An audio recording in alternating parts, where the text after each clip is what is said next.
तो नमस्कार दोस्तों, स्वागत है आप सभी का जॉब गाइड चैनल का फिर से। तो आज के इस वीडियो में हम ल्यूसेंट बायोलॉजी के ऊपर, जिसके आप सभी को पता है हम यहाँ पे क्लासेस करने वाले, हम 300 प्लस एमसीक्यूज देखने वाले। तो 2 पार्ट ऑलरेडी हो चुका हमारा, ये तीसरा पार्ट है जिसमें हम क्वेश्चन नंबर 50 से लेकर के 75 तक कवर करेंगे। तो सारे के सारे क्वेश्चन जो है एग्जाम में पूछे गए हैं ऑलरेडी, एंड ये सारे सवाल आपके आने वाले सभी एग्जाम के लिए काफी ज्यादा इंपॉर्टेंट रहेगा। तो 53 नंबर सवाल पे हम देखते हैं, यहाँ पे एक सवाल पूछा गया है, the bio fertiliser used for paddy crop is. तो कौन से बायो फर्टिलाइजर हम यूज करते हैं पैडी क्रॉप्स, ये सारे जो होते हैं पैडी क्रॉप्स के लिए हम कौन सी बायो फर्टिलाइजर्स का यूज करते हैं। बायो फर्टिलाइजर्स की जब दोस्तों हम बात करते हैं तो यहाँ पे हम ब्लू ग्रीन अलगी यूज करते हैं। पैडी क्रॉप्स की हम जब बात करते हैं तो हम क्या कर यूज करते हैं, BGA यानी कि ब्लू ग्रीन एल्गी। क्लियर है? तो ब्लू ग्रीन एल्गी हम यूज करते हैं क्योंकि ये क्या करता है, सॉइल की फर्टिलिटी को इम्प्रूव कर देता है नाइट्रोजन फिक्सेशन की मदद से। तो नाइट्रोजन फिक्सेशन के बारे में आप जरूर समझते होंगे कि नाइट्रोजन फिक्सेशन फिक्सेशन आखिर है क्या। तो नाइट्रोजन फिक्सेशन की मतलब हम समझे दोस्तों, तो यहाँ पे क्या होता है नाइट्रोजन फिक्सेशन में कि प्लांट के पास सारे वाइटल न्यूट्रिएंट जो होते हैं वो उनके पास नहीं पहुँच पाती है। तो नाइट्रोजन फिक्सेशन में क्या होता है, कुछ सेवरल बैक्टीरिया होती है जो कि एनवायरनमेंट से, एयर से बात की जाए तो सारे नाइट्रोजन लेकर के सोइल के अंदर ट्रांसफर कर देती है। तो ये बैक्टीरिया के द्वारा होता है, ठीक है। क्लियर है? तो नाइट्रोजन फिक्सेशन में मदद करता है। क्लियर है? तो हम यहाँ पे बात करें तो bio fertiliser use for paddy crops, तो ये आपका बात किया जाए तो दोस्तों ब्लू ग्रीन एल्गी हो जाएगा। ठीक है, तो ऑप्शन डी को आप यहाँ पे करेक्ट कर लेंगे। ये सवाल आप देखिएगा कब पूछा गया, एंड ये तो बस आपको एक ही बताया गया, ऐसे सवाल आपके एग्जाम में हमेशा पूछे जाते हैं, सभी आने वाले इंपॉर्टेंट एग्जाम के लिए काफ़ी ज़्यादा इंपॉर्टेंट है। तो बढ़ते हैं नेक्स्ट सवाल की तरफ। तो यहाँ पे हम देखते हैं 54 नंबर सवाल है यहाँ पे, which one among the following is not a sexually transmitted disease. आपको यहाँ पे कहा जा रहा है, जैसे कि आप सभी जानते हैं सेक्सुअली ट्रांसमिटेड डिजीज आखिर है क्या। तो सेक्सुअली ट्रांसमिटेड डिजीज वो डिजीज है जो कि सेक्सुअल इंटरकोर्स के द्वारा बात की जाए तो डिजीज एक पर्सन से दूसरे पर्सन में चली जाती है, क्योंकि सीमेन वेजिनल एरिया से भी यहाँ पे जो म्यूकस होते हैं, ठीक है, म्यूकस जो होते हैं, म्यूकस की बात की जाए ट्रांसफर होने से भी ये सारी चीज़ ट्रांसमिट हो सकती है। तो सेक्सुअली ट्रांसमिटेड डिजीज़ के बारे में बात करते हैं दोस्तों, तो सिफिल्स खुद एक STD है, गनरिया ये भी एक STD है, hepatitis B it is also an sexually transmitted disease. तो यहाँ पे हम बात करते हैं ऑप्शन सी। तो यहाँ पे हम देखते हैं स्कर्वी लिखा गया है। तो आपको पता है स्कर्वी क्या होती है दोस्तों, स्कर्वी विटामिन सी यानी कि स्कॉर्बिक एसिड की कमी के कारण होता है। किसके कारण दोस्तों, विटामिन सी के कमी के कारण स्कर्वी होती है। ठीक है, चलिए हम बढ़ते हैं नेक्स्ट सवाल की तरफ। तो आइए दोस्तों, यहाँ पे 55 नंबर सवाल हम देख लेते हैं। After diagnosis of disease in a person, किसी पर्सन में डिजीज की डायग्नोसिस की जाती है तो डॉक्टर जो होती है वो एडवाइज करती है पेशेंट को कि आप फोलिक एसिड टेबलेट और आयरन की टेबलेट लेना स्टार्ट कर दीजिए। तो ये ऐसी कौन सी डिजीज हुई है उस व्यक्ति को जो उसे आयरन और फोलिक एसिड खाने को डॉक्टर के द्वारा प्रिस्क्राइब किया गया है। तो यहाँ पे सबसे पहला ऑप्शन है ऑस्टियोपोरोसिस। तो ऑस्टियोपोरोसिस क्या होती है, यहाँ पे क्या होती है, बोन जो होते हैं फ्रेजाइल हो जाते हैं और मोर ससेप्टेबल टू फ्रैक्चर। यहाँ पे क्या होती है दोस्तों, बोन कमजोर होने के कारण फ्रैक्चर हम आपको देखने को मिल सकते हैं बोन में। ठीक है, तो बोन क्या हो जाती है, फ्रेजाइल हो जाती है। ठीक है, तो ये चीज़ आपको देखने को मिलता है ऑस्टियोपोरोसिस। बात करते हैं दोस्तों हम एनीमिया, तो यही है इस सवाल का करेक्ट आंसर, एनीमिया। तो एनीमिया आखिर होती क्या है, एनीमिया में क्या होती है दोस्तों, ठीक है, ब्लड के अंदर रेड ब्लड सेल के अंदर हम बात करें, blood lack, red blood cell और होमोग्लोबिन, ये सारी चीज़ की कमी होने के कारण एनीमिया हो सकता है। तो यहाँ पे इस कंडीशन में डॉक्टर ज़्यादा से ज़्यादा प्रिस्क्राइब करता है कि आप आयरन की टेबलेट लीजिए, साथ ही साथ फोलिक एसिड की टेबलेट लीजिए, जिससे आपका मेटाबॉलिज्म तगड़ा हो एंड आपकी सारी चीज़ रिकवर जल्दी से जल्दी हो पाए। तो अगला बात आता है दोस्तों यहाँ पे गोइटर। तो गोइटर आप जानते हैं थायराइड ग्लैंड बड़े होने के कारण, ठीक है, थायराइड ग्लैंड जो होती है वो एक्सपैंड हो जाती है। ठीक है, थायराइड ग्लैंड एक्सपैंड होने के कारण आपको गोइटर देखने को मिलती है। प्रोटीन एनर्जी माल न्यूट्रिशन, इसमें तो नाम पे ही दोस्तों इसका पूरे चीज़ छुपे हुए हैं। यहाँ पे क्या होती है, प्रोटीन और एनर्जी की डिफिशियंसी होने लगता है, जिसके कारण मारसमस और क्वाशियोरकर जैसा डिजीज हो जाता है। अगले सवाल की तरफ चलते हैं 56। यहाँ पे सवाल है, blood does not coagulate inside the body due to the presence of. Blood जो होती है दोस्तों, हम जानते हैं कि ब्लड जब भी हम हमारी कुछ कट जाती है तो बॉडी के बाहर जाते ही ब्लड हमेशा क्या हो जाती है, क्लॉट हो जाती है, और कुछ ब्लैक से लेकर के ब्राउन कलर की, ठीक है,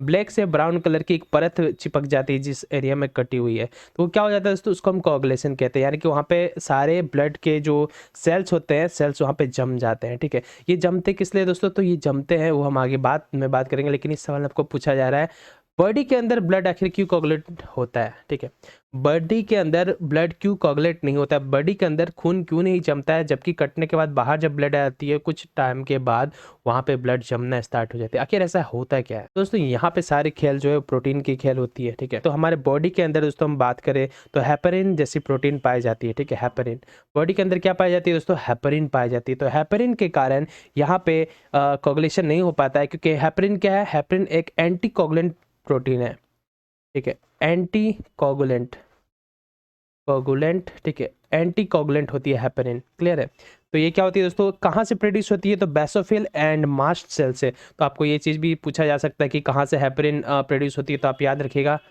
मास्ट सेल, ठीक है, मास्ट सेल, और बेसोफिल भी आप याद कर सकते हैं, ठीक है, बेसोफिल्स,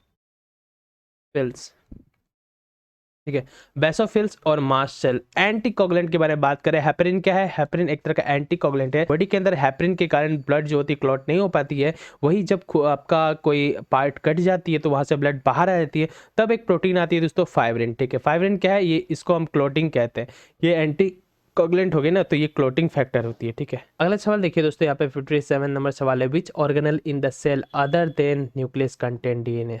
अभी अभी हमने ये सवाल देखा, which organelle in the cell, which organelle in the cell other than nucleus content DNA. आपको यहाँ पे कहा गया है कि न्यूक्लियस को छोड़ करके ऐसा कौन सा ऑर्गेनल है जिसके सेल में डीएनए पाया जाता है। तो हमने यहाँ पे सभी सारी चीज़ देखे रखे हैं, लेकिन माइटोकॉन्ड्रिया की जब बात आती है दोस्तों, तो हम जानते हैं माइटोकॉन्ड्रिया के पास खुद की डीएनए होती है, एंड इसीलिए हम इसको बचपन में काफ़ी सारे रट्टे लगाए थे कि mitochondria is called power house of cell, power house of cell, है कि नहीं, ये चीज़ हम रट्टे लगाए थे, तो वही बात है यहाँ पे। सीडीएस में सवाल पूछे गए लूसेंट की बुक में दोस्तों, जब हम बात करते हैं ना, तो यूपीएससी से रिलेटेड बहुत सारे सवाल रहते हैं, बीपीएससी से भी रह लेते हैं, स्टेट पीएससी से काफ़ी सारे कम, एसएससी के भी बहुत कम सवाल, चुनिंदा सवाल आपको देखने को मिलेंगे, लेकिन जो क्वेश्चन की क्वालिटी होती है ना, आप समझ सकते हैं यूपीएससी लेवल की आपके एग्जाम है, सीडीएस यूपीएससी कंडक्ट ही तो करवाता है ना, एनडीए के एग्जाम हम देख लेते हैं, ये सारे टफ लेवल के एग्जाम होते हैं, ठीक है, ये थोड़ी हाई लेवल की एग्जाम होती है।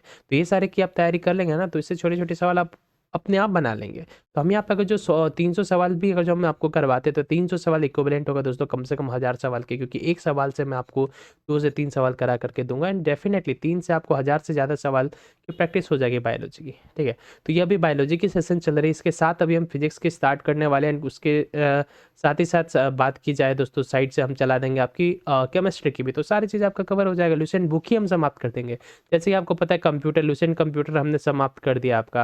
अगर जो आपने अभी तक नहीं देखा है तो लूसेंट कंप्यूटर की वीडियो देखिए, उसमें काफ़ी अच्छे रिस्पॉन्स आ रही है, उसमें 4000 से ऊपर व्यू चली जा चुकी है, ठीक है। तो उसको और प्यार दीजिए, लाइक करिए, शेयर करिए, अपने दोस्तों में शेयर करिए अच्छे से, and yes guys subscribe button को जरूर दबाइएगा। एंड आप चाहते हो अगर जो आपके सर को अगर जो आप हमारे मेहनत को अप्रिसिएट करना चाहते हो, तो आप हमारी मेंबरशिप भी ले सकते हैं। सब्सक्राइब के बगल में ज्वाइन का बटन है, आपको वहाँ से जाके हमारे मंथली मेंबरशिप बस 50 60 70 रुपीज़ की जो होती है, बहुत कम दाम में आपको आ जाएगी, ठीक है। तो आप अपनी तरफ से वो सपोर्ट दिखा सकते हो। तो चलिए आते हैं वापस क्वेश्चन की तरफ। तो 58 नंबर यहाँ पे सवाल है, विच one among the following statement about the stomach is not correct. आपको यहाँ पे कहा जा रहा है कि पेट, स्टमक के बारे में यहाँ पे कौन सा गलत स्टेटमेंट दिया गया है। तो चलिए स्टेटमेंट देख लेते हैं। Stomach act as a temporary reservoir, अच्छा ठीक है। Stomach mixes food with gastric juice, अच्छा ठीक है। Stomach secrete lipase amylase in gastric juice. क्या दोस्तों ये कुछ खटक नहीं रहा आपको ये वाली option, stomach secrete lipase amylase? नहीं भैया, हमने तो ऐसा नहीं पढ़ा है। अब आप बोलोगे कि नहीं सर हमने तो ऐसा नहीं पढ़ा, सर आपने तो बताया था कि पैनक्रीज ये सब रिलीज करती है, पैनक्रीज, पैनक्रीज कहिए, पैनक्रियाज कहिए, आपके ऊपर होता है कि आपने सर बताया था कि पैनक्रीज लाइपेज एमाइलेज।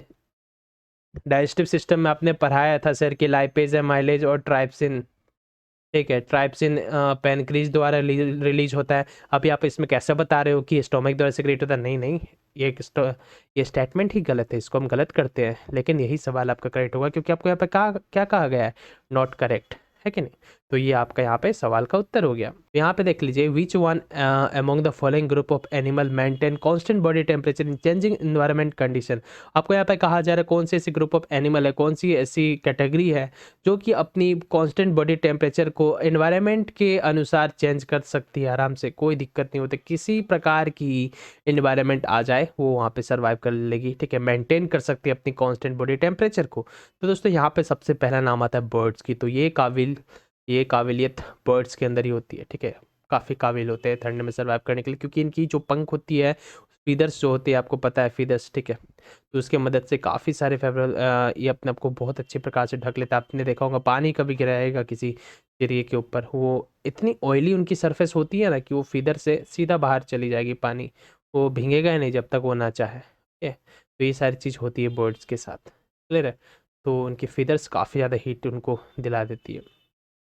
अगला सवाल देखते हैं 16 number. A person feeds on rice vegetable made up of potato only, he is likely to suffer from deficiency. हो आपको कहा जा रहा है कोई इंसान हो जो कि राइस, ठीक है, राइस के ऊपर फीड कर रही हो और सब्जी पे जो सिर्फ पोटैटो की बनी हुई सब्जी पे फीड कर रहा हो, तो उसको किस चीज़ की कमी हो जाएगी? तो यहाँ पे दोस्तों उसको कमी हो जाएगी प्रोटीन की, ठीक है। तो इस चीज़ को आप जैसे समझे, आलू चावल बस खाते रहोगे तो वह आपके पास प्रोटीन की बात की जाए कमी हो सकती है, ठीक है। इस चीज़ को आप ध्यान से याद रखिएगा। चलिए बढ़ते हैं नेक्स्ट सवाल की तरफ। आपको अगला सवाल देखना है यहाँ पे, फोटोसिंथेसिस अकर इन, फोटोसिंथेसिस कहाँ होती है? न्यूक्लियस में, माइटोकॉन्ड्रिया में, पेरोक्सिसोम में या क्लोरोप्लास्ट में? तो बच्चा बच्चा जानता है कि फोटोसिंथेसिस क्लोरोप्लास्ट में होती है। अगले सवाल की तरफ ध्यान देते हैं, साइटोलॉजी। साइटोलॉजी क्या होती है? तो साइटोलॉजी के बारे में दोस्तों हम बात करते हैं, इससे पहले हम बात कर लेते हैं सेल बायोलॉजी के ऊपर, ठीक है। सेल बायोलॉजी, तो सेल बायोलॉजी क्या होती है? Cell biology is study of cell, ठीक है। The study of cells is called cell biology. Study of cells को सेल बायोलॉजी कहते हैं। लेकिन यही हम बात करते हैं साइटोलॉजी की, तो साइटोलॉजी जो होती है ना दोस्तों, स्टडी ऑफ सेल्स ये भी होती है। यहाँ पे आंसर तो आपका स्टडी ऑफ सेल्स ही होगा, लेकिन उतनी करेक्ट नहीं है। इसकी करेक्ट आंसर होनी चाहिए थी सेल बायोलॉजी, ठीक है। साइटोलॉजी की हम बात करते हैं दोस्तों, तो ये स्टडी ऑफ इंडिविजुअल सेल्स होती है, यानी कि एक एक सेल की स्टडी, यानी कि अलग अलग, ठीक है। इंडिविजुअल, इंडिविजुअल्स, ठीक है, इंडिविजुअल सेल्स की स्टडी को साइटोलॉजी कहा जाता है, ठीक है। तो इस चीज़ को आप अच्छे से याद रखिएगा। एंड सेल बायोलॉजी की हम जब बात करते हैं तो यहाँ पे सेल, ओनली सेल की हम बात करते हैं, सेल्स, सेल्स की स्टडी को सेल बायोलॉजी कहा जाता है। तो साइटोलॉजी भी आप समझ सकते हैं, कोई दिक्कत नहीं है। बढ़ते हैं नेक्स्ट सवाल की तरफ। तो चलिए दोस्तों 63 नंबर सवाल की तरफ हम आते हैं। यहाँ पे कहा जा रहा है द ममल्स विच प्रोवाइड एग, ऐसी कौन सी मैमल्स है जो कि एग प्रोवाइड करवाती है? बचपन में अपने मैमल्स के बारे में ये पढ़ा होगा जो कि अपनी मिल्क फीड करवाती है खुद से, और साथ ही साथ सीधे ये बच्चे देते हैं, अंडे नहीं देते हैं मैमल्स। लेकिन यहाँ पे बात की जाए कि बहुत सारी चीज़ों की एक्सेप्शन होती है, ठीक है। तो मैमल्स जो कि अंडे देते हैं, ऐसी कौन सी मैमल्स है जो अंडे देते हैं, ये आपके सवाल में पूछा जा रहा है। तो दोस्तों ये काफ़ी इंपॉर्टेंट सवाल है, अच्छे से याद रखिएगा। मैमल जो अंडे देते हैं वो है डकविल प्लेटिपस, ओके। तो यहाँ पे डकविल नाम इसलिए है क्योंकि इनकी जो बीक होती है ना, यानी कि बात की जाए तो डक की तरह ही होता है, ठीक है, ठीक है गाइस। तो प्लेटिपस जो होती है, इन डकबिल नाम इसलिए क्योंकि इनके आगे का पार्ट डक की जैसा चोंच इनका निकला हुआ रहता है।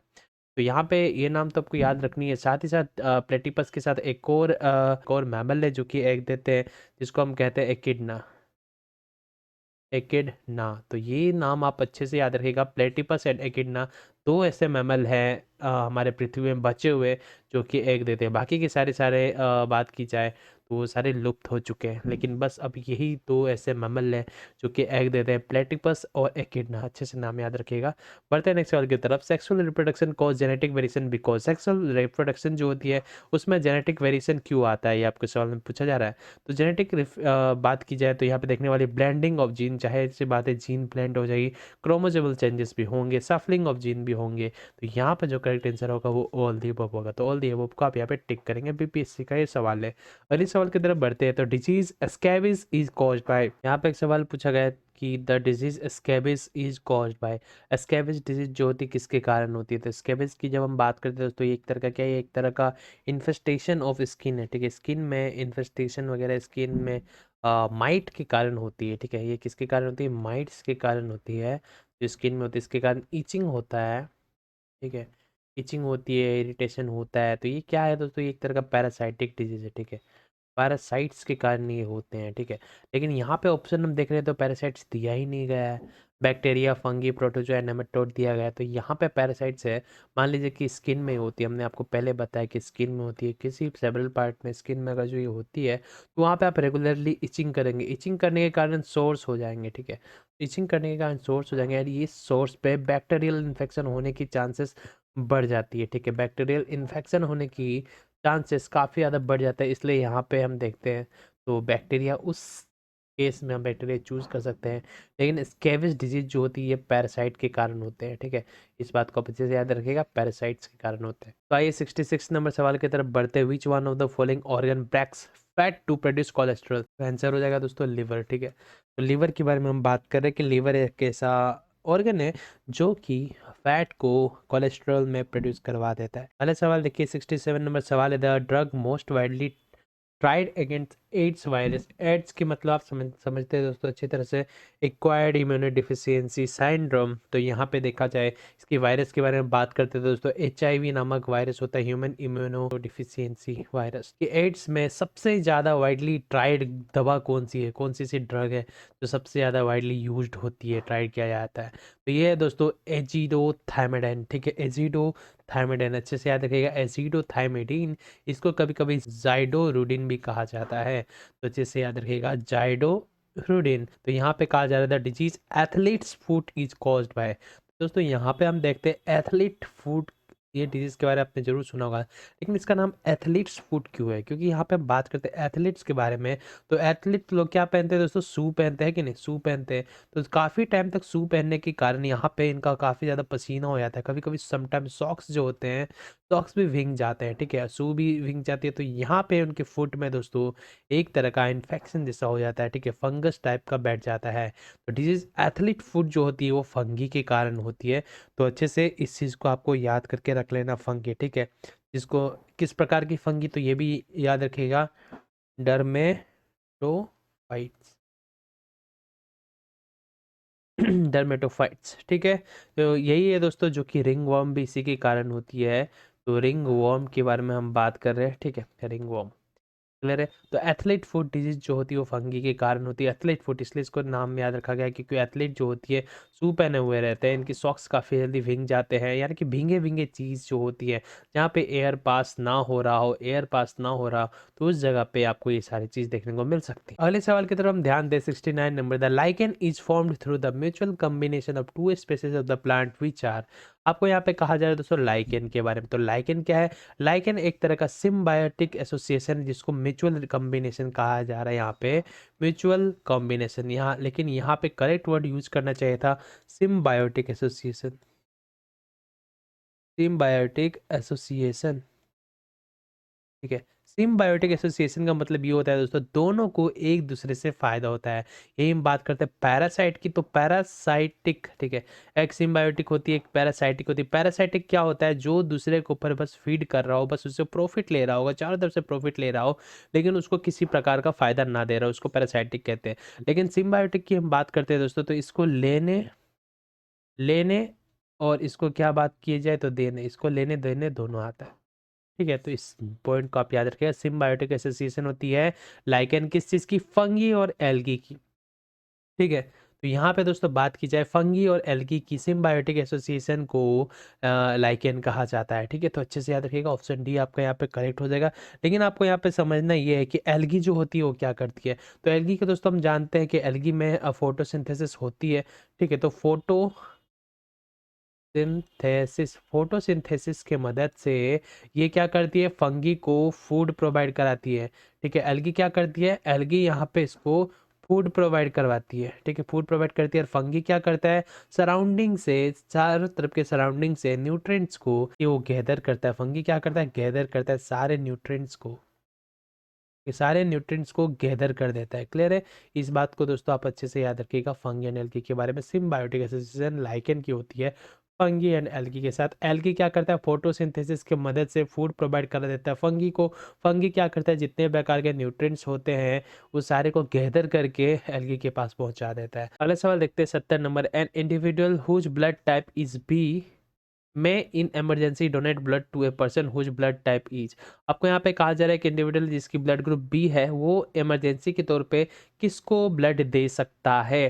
ठीक है, तो यहाँ पे दोस्तों हम बात करते हैं ब्लड ग्रुप बी के बारे में। तो बी जो होती है बनी हुई होती है IO और IB के। ठीक है, IO और IB से बनी हुई होती है ब्लड ग्रुप बी, यानी कि in B blood group B के अंदर O भी होती है और B भी होती है। ठीक है, तो ये जाहिर सी बात है बी को दे ही सकता है और O को तो दे ही सकते हैं कि नहीं।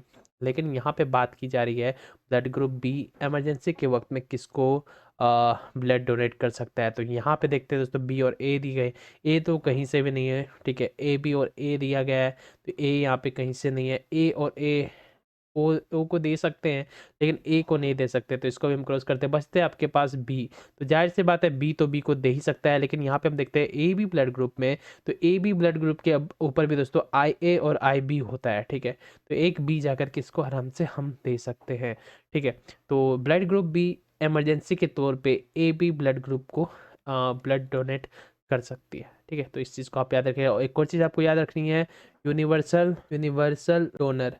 यूनिवर्सल डोनर किसको कहेंगे, तो ओ निगेटिव को, ठीक है। ओ निगेटिव को यूनिवर्सल डोनर कहेंगे। और यही यूनिवर्सल रिसिपेंट यानी कि जो लेता है, रिसिपेंट, ठीक है। यूनिवर्सल रिसिपेंट हम किसको कहेंगे, तो यूनिवर्सल रिसिपेंट होता है आपका ए बी पॉजिटिव, ठीक है। तो ये नोट आप अच्छे से याद रख लीजिएगा, पीडीएफ तो आपको मिल ही जाएगी। अगले सवाल की तरफ चलते हैं। Antacid type of medicine are used in providing relief to the person suffering from.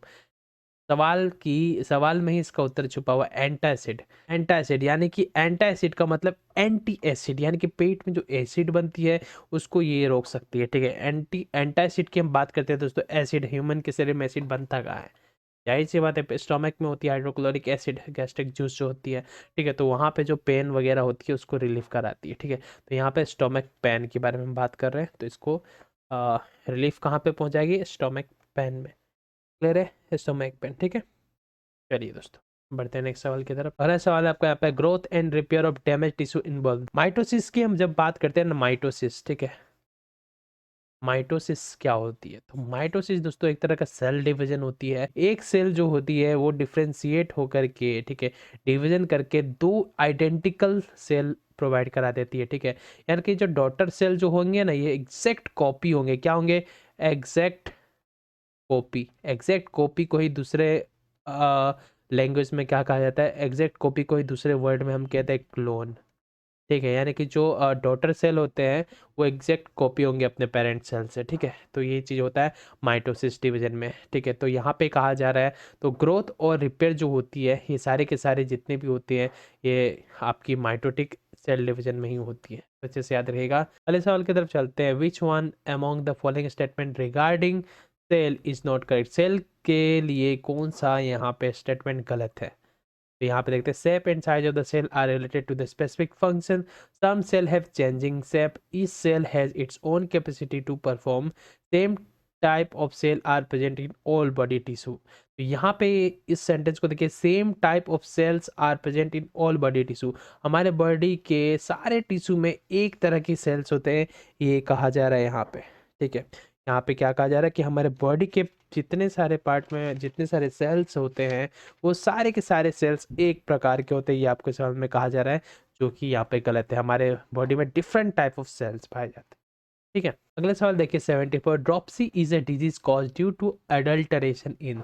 Dropsy disease जो होती है वो किसके कारण होती है, तो ड्रॉपसी डिजीज के बारे में बात करें तो ये आपकी मस्टर्ड ऑयल के कारण ही होती है, ठीक है। Consumption of mustard oil with contaminated with, किससे किससे कंटामिनेटेड हो, आर्जिमोन, ठीक है, आर्जिमोन ऑयल से कॉन्टामिनेटेड वाली, कॉन्टामिनेटेड विथ आर्जिमोन ऑयल, ठीक है। तो इस कंडीशन में ड्रॉपसी डिजीज हो जाती है, ठीक है। मस्टर्ड ऑयल जो कंटामिनेटेड हो आर्जिमोन ऑयल से, उससे आपको एपिडेमिक ड्रॉपसी हो सकती है। अगला बढ़ते 75 नंबर सवाल, the lichen grown out at the empty rock is called. तो जो रॉक पे लाइकन होते हैं उसको क्या कहते हैं, ठीक है। देखिए रॉक के बारे में बात की जाए तो एक लैटिन वर्ड होती है रॉक के लिए, ठीक है। रॉक के लिए एक लैटिन वर्ड होती है, ठीक है, जिसको हम कहते हैं सैक्स, SAX, ठीक है। ये सैक्स का मतलब होता है रॉक, ठीक है, सैक्स का मतलब होता है रॉक, तो ये SAX जो हो गया ये रॉक हो गया, ठीक है। तो सेक्सी, सैक्स से बना सेक्सिकोलस, तो ऑप्शन भी आपका यहाँ पे करेक्ट हो जाएगा। रॉक के लिए जो लाइकन जो रॉक पे ग्रो होते हैं उसको हम सेक्सिकोलस कहते हैं। तो दोस्तों और काफ़ी सारे सवाल है जो कि हम नेक्स्ट पार्ट में कंप्लीट करेंगे, तो इस पार्ट में हम 25 सवाल ही रहने देते हैं। तो चलिए इसी नोट के साथ इस वीडियो को हम एंड करते हैं। थैंक यू सो मच यहाँ तक बने रहने के लिए। वीडियो पसंद है वीडियो को लाइक करिएगा, चैनल को आपने अभी तक सब्सक्राइब नहीं किया तो सब्सक्राइब करिएगा, एंड सब्सक्राइब का बगल में जो ज्वाइन बटन है उससे आप मेंबरशिप लेकर के हमारे चैनल को सपोर्ट दे सकते हैं। तो चलिए दोस्तों, हम मिलते हैं नेक्स्ट वीडियो में, तब तक के लिए हमारे साथ बने रहने के लिए बहुत बहुत धन्यवाद। जय हिंद, जय भारत।